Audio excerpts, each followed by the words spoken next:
አልወጣም። ተያይዞ ማለቅ ነው ለካ ሀሳብ። አልወጣም፣ ይግደለኝ። ገዜ ስለ እናቱ ሲያወራ ሰምቷል። እሱ ደግሞ ምን እንደሚያስቀባጥረው ሲጀመር እኔና እሷ ከተጣላን ስንት ጊዜያችን። ሁሌ ሄጄ ማናድዳት ነው የሚመስለው። እኔን ክፉ ነው የሚያደርገው እሷ። ስለ እናቱ ሲወራ ሰማ። በቃ እኮ ያልቋል። አልሞት ባይ ተጋዳይ ሆናችሁ ነው እንጂ እናቱን መስጠታችሁ ግድ ነው። ትሁት እንደምወደሽ ግን ታውቂያለሽ። ልትወደኝም አትችልም። ደግሞ ከዚህ በኋላ እኔም ባንተ በወደዳል። ሁሉንም ነገር ያደረግኩት ለእናቴ ብዬ ነው። ለእናት ብለህ እናትን ስታሰቃይ ከኖረች ሴት ጋር አብረተኛ፣ ለዛውም ቤት ውስጥ። ይሄ ለእናቴ የከፈልኩት ዋጋ ነው። ዝም በል በእናትህ። ምንም ለእናት ብለህ የከፈልከው ዋጋ የለም። ሁሉም ለራስ ነው ብሎኛል። ብታይ ደስታዬ ለዋቸልሽበት።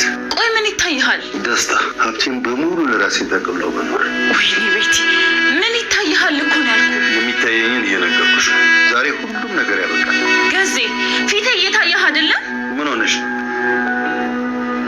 ተናገሪ እንጂ። ምን ልናገር? ይሄ ሁሉ ሰዓት ሳታይ ቆይተህ ደግሞ እኮ ምን ሆነሽ ነው? በር መቶኝ። ከበርም ጋር ጸብ ጀመርሽ ነው? ለማንኛውም አለሜ ዛሬ ምን ማለት? ቆይ ለምን? እንዴት? በአንዲት መርፌ ግን ልረዳሽ ባለመቻሌ በጣም አዝናለሁ። ሁሌም እኮ ረድተሽኝ አታውቂም። አንቺ እኔን አለመርዳትሽ አዲስ አይደለም። በአሁኑ ግን ልረዳሽ ፈልጌ እንድትኖሪ ፈልጌ ነበር። እንድትኖሪ ይመስለኛል። ዛሬ የመጨረሻዬ ካልወጣው በህይወት የምቆየው ዛሬ ብቻ ይመስለኛል።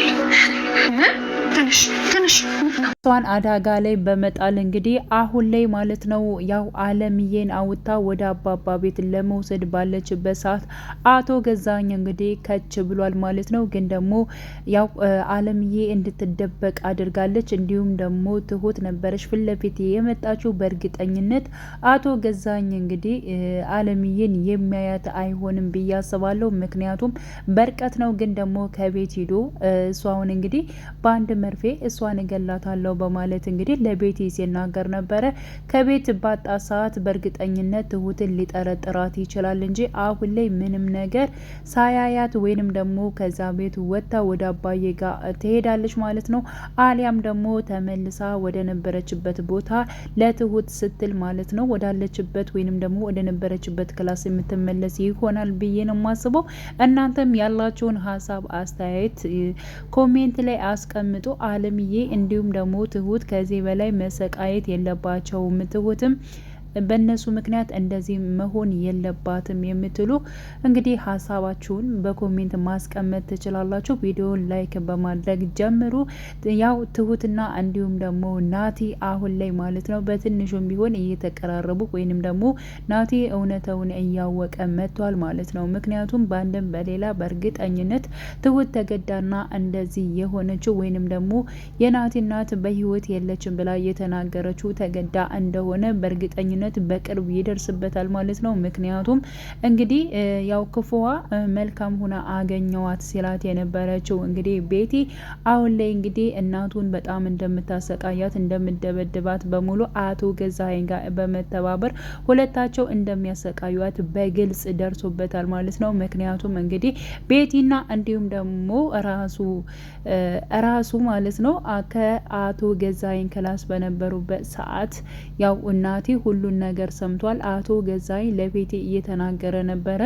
ያው እንግዲህ ሊሞሪ ረስቼ ነው ወደዚህ ቤት የተመለስኩት። አንቺ ግን በቀን ለምንድን ነው የምተኙ? ለምን አትነሽም? በማለት እንግዲህ ጠይቋት ነበረ አቶ ገዛይ ማለት ነው። አይ ስለደከመኝ ለማረፍ ፈልጌ ነው በማለት እንግዲህ ቤቲ መልሳለች። ሲቀጥል ደግሞ ያችን ሴትዮ ከዛ ክላስ እየሄድሽ እንዳታሰቃያተኝ፣ ምክንያቱም በቃ አርፈሽ ተቀመጪ። አንቺ ስታናድጃት ወይንም ደግሞ አንቺ ስትቆጫት ነው እሷ ያልሆነ ነገር ልታደርግ የምትወስነው። ስለዚህ አንቺ ምንም ነገር እንድትያት አልፈልግም በማለት እንግዲህ አቶ ገዛኸኝ ለቤቲ ይናገራል ማለት ነው። ያ ማለት እንግዲህ አለምዬን እጅግ በጣም እንደምታሰቃያት እንደምደበድባት በግልጽ ተናግሯል ማለት ነው። እና በዚህን ሰዓት እንግዲህ ማን ሰምቷል? ራሱ እንግዲህ ሰምቷል ማለት ነው። ናቲ ስለሰማ የኔን እናት አለምዬን የምታሰቃያት የምደበድቢያት አንቺ ነሽ ወይ በማለት እንግዲህ ቤቲን ጥፍጥፍ አድርጓታል። ሲቀጥል እንግዲህ ትሁት መታ ምን ሆኖ ነው ልትተላለቁ ነው ወይ ከአቶ ገዛኸኝ ሳይመጣ ከዚህ ቤት መውጣት አለብህ። ናቲ ምን ሆነ ነው? ለመሞት ትፈልጋለህ እንዴ? እባክህን እንደዚህ አታድርግ በማለት እንግዲህ ናቲን በመያዝ ወደ ውጭ እንዲወጣ ታደርገዋለች ማለት ነው። ቤቲም ያው ለአቶ ገዛኸኝ ደውላ አቶ ገዛኸኝ ወደ ቤት እንዲመጣ አድርጋ ነበረ። ግን ደግሞ አቶ ገዛኸኝ የሆንሽው ነገር ከሌለ እኔ ወደ ቤት አልመለስም፣ ስራ እየሰራው ነው በማለት እንግዲህ ስራውን እየሰራ ይገኛል ማለት ነው። ስራ ቦታ ድረስ በመሄድ ፊቴ አይታይህም እንዴ በማለት እንግዲህ ቤቲ ፊቷን ተጎድታ ስለነበር ያ ማለት እንግዲህ እናቴ በጣም መቷት ነበረ። ምክንያቱም እናቱን አለምዬን እያሰቃየቻት ስለነበር ማለት ነው። እና ፊቴን ለምንድን ነው እማታይ? ቆይ አንተ የኔ ባል አይደለህም እንዴ? ለምንድን ነው የማታስታውለኝ? እያለች እንግዲህ ስትናገር ነበር። ምንድን ነው እኔ አሁን ባክሽን ደስታ በደስታ ነኝ። ምክንያቱም ንብረቴን በሙሉ በራሴ ስም ላደርግ ነው። አለምዬን ዛሬ ነው የሚገላት፣ አንድ መርፌ ይበቃታል በማለት እንግዲህ ዛሬ እንደሚገላትና አቅዶላት እንደነበር እንግዲህ ለቤቲ እየተናገረ ይገኛል ማለት ነው። ቤቲም ደንገጥ ብላለች። ምክንያቱም የአለምዬ መኖር ለሷ በጣም ስለሚጠቅማት፣ ያ የሚጠቅማት ነገር ምንድን ነው አሁን ላይ ማለት ነው ያው እናቴን ለራሷ ለማድረግ ስለምትፈልግ ማለት ነው። እና ናቴን እናቱን አሳልፋ በመስጠት እሷ ናቴን ለራሷ ለማድረግ ስላሰበች ነው እንግዲህ ቤቲ መልካም ለመሆን እያሰበች ትገኛለች ማለት ነው። ሲቀጥል እንግዲህ አቶ ገዛኸኝ ምን መቶች ነው እንደሱ የሆንሽው በማለት ሲጠይቃት በር መቶ ነው ስትለው እንዴ ከበር ጋር ደግሞ መጣላት ጀምርሽ እንዴ በማለት እንግዲህ መልሶላታል ማለት ነው። ያው እንግዲህ ትሁት ማለት ነው ደጓ ትሁት አሁን ራሷ ላይ አደጋ እየጣለች እያለች እንግዲህ ያው አለምዬ ስትሞት ስትጎዳ ዝም ብዬ ማየት አልፈልግም በማለት እንግዲህ አለምዬ ካለችበት ቤት አስወጥታ ወደ አባባ ቤት ለመውሰድ ፈልጋለች። አባባንም አናግረው ነበር። አባባንም ስታናግረው አባባ ይህን ነገር በጣም ከባድ ነው፣ ምክንያቱም ልሽንና እንዲሁም ደግሞ አንቺንም በጣም አደጋ ላይ የሚጥል ነው። ምክንያቱም ሰውየው አቶ ገዛኸኝ በጣም መጥፎ ሰው ነው፣ ክፉ ነገር ከማድረግ ወደ ኋላ አይልም፣ እባክሽን ትሁት አስቢበት በማለት አባባም ነግሯት ነበረ። አባዬ ምን ላድርግ? በጣም አስቤበት ነው እኮ ይህን ነገር የወሰንኩት፣ ምክንያቱም አሁን ላይ ሊገሏት አስበዋል። ስለዚህ እኔ ደግሞ እሷ ስትሞት እኔ ዝም ብዬ ማየት የለብኝም በማለት እንግዲህ ትሁት ወስናለች ማለት ነው። አባባም ከተረጋጋና ከወሰነ በኋላ እሺ የፈለግሽውን ነገር ማድረግ ትችያለሽ፣ ወደዚህም እዘሻት መንጣት ትችያለሽ በማለት እንግዲህ ለትሁት ፈቅዶላታል ማለት ነው። ትሁት እጅግ በጣም ነበር ደስ ያላት ማለት ነው። አባዬ ስለተቀበልከኝ ስለፈቀድክልኝ እጅግ በጣም አመሰግናለሁ በማለት ደስታ በደስታ ሆናለች ማለት ነው። ስለዚህ አለምዬ ስትሞት ዝም ብዬ ማየት አልፈልግም ያለችው ትሁት ልጇንና ራሷን አደጋ ላይ በመጣል አሁን ላይ እንግዲህ ያው አለምዬን ይዛ ወደ አባባ ቤት ለማምራት ሞክራለች ማለት ነው። ናቲም አሁን ላይ እንግዲህ ያጠፉትን ጥፋት በጣም አጥፍቻለሁ ትሁት፣ እኔ እኮ በጣም ነው የምወድሽ፣ በጣም ነው የማፈቅርሽ፣ እባክሽን ይቅርታ አድርጊልኝ በማለት እንግዲህ ትሁትን ጠይቋት ነበረ። ከዚህ በፊትም ያው ናቲ ይቅርታ ጠይቅኝ አንቺ ዋሽተሽኛል እያላት ሲላት ምንድን ነበር ያለችው? አንተ ነህ እኔን ይቅርታ መጠየቅ ያለብህ። ሲቀጥል ደግሞ ያው አሁን አይደለም ከጊዜ በኋላ ሁሉም ነገር ሲገባ ለአንተ ብዬ ሁሉ ነገር እንዳደረኩልህ ሲገባ ያን ጊዜ ራስ መተህ ይቅርታ ትጠይቃለህ ብለው ነበረ ማለት ነው። በዚያ መልኩ እንግዲህ ናቲ አሁን ላይ ትሁትን ይቅርታ ጠይቋታል።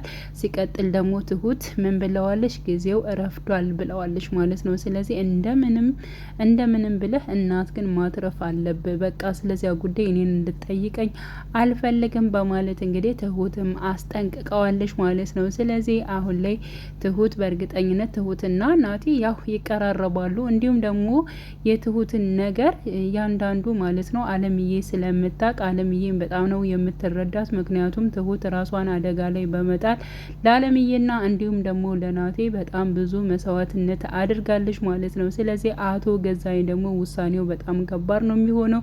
ስለዚህ ያው ትሁትም አለምዬን በማውጣቷ የሆነ ነገር ከደረሰባት በእርግጠኝነት ናቲም ከጎኗ እንደሚቆምና አቶ ገዛኸኝም እንግዲህ ያው እሱን እንደሚከላከልላት ተስፋ እናደርጋለን ማለት ነው። ትሁትና እንዲሁም ደግሞ ያው ናቲ አንድ ላይ የሚሆኑበት እንዲሁም ደግሞ ቤቲና አቶ ገዛኸኝ ደግሞ ያው ክፉ ስራቸው የሚጋለጥበት ጊዜ እጅግ በጣም እየናፈቀን ይገኛል ማለት ነው። እንግዲህ ያው በመጨረሻ ፓርቱ ላይ ምን ይፈጠራል የሚለውን ማለት ነው ሁላችንም በጉጉት የምንጠብቀው ነው የሚሆነው። ምክንያቱም አቶ ገዛኸኝ ትሁትንና እንዲሁም ደግሞ አለምዬን ይይዛቸዋል ወይንስ በሆነ ምክንያት አድርገው ይተላለፋሉ? እንዲሁስ ከተተላለፉ በኋላ ወይንም ደግሞ አለምዬ ወደ አባዬ ቤት ከሄደች በኋላ ያው ትሁት ልትጠረጠር ትችላለች ወይንስ ደግሞ እራሷ ነው የወጣችው ተብሎ ይታሰባል የሚለውን እንግዲህ አብረን ሁላችንም በጉጉት እንጠብቃለን። ናቲ ቀጥታ ያንን ቤቱን በሙሉ መበርበር ነበረበት። እናቱ ከዚያ ቤት ውስጥ ነች አለች ከተባለች እንግዲህ እንደሰማ ሁሉም ነገር ካወቀ በኋላ በእርግጠኝነት ያን ቤት ማለት ነው ፍልስልስ ማድረግ ይችል ነበር። ግን ደግሞ ለምን እንደሆነ አላቅም አሁንም ዝምታን መርጧል ማለት ነው። ወይንም ደግሞ ፖሊስ አምቶ ቤቱን ማስመርመር ወይንም ደግሞ እናቱን ለማግኘት ጥረት ማድረግ ይችል ነበር ማለት ነው። ከቤቲ ጋር እንኳን ሳይደርስ ብዙ ነገሮችን በራሱ መጨረስ ይችል ነበር። ግን ደግሞ ናቲ አሁንም ፈዟል ማለት ነው። ስለዚህ ናቲ ከፈዘዘበት ወይንም ደግሞ ዝም ካለበት ውስጥ ወጥቶ እናቱን የማግኘት ግዴታ መቻል አለበት ብዬ አስባለሁኝ። ሳይቀድሙት መቅደም መቻል አለበት። አለዚያ ግን እያያት ወይንም ደግሞ እሱ እየተዘናጋ እናቱን ሊያጣ ይችላል ማለት ነው። እና የኔ ሀሳብ ይህንን ይመስላል። እናንተም ያላችሁን ሀሳብ አስተያየት በኮሜንት ማስቀመጥ ትችላላችሁ። በያላችሁበት ሰላማችሁ ይብዛልኝ። መልካም ጊዜ ተመኘውላችሁ።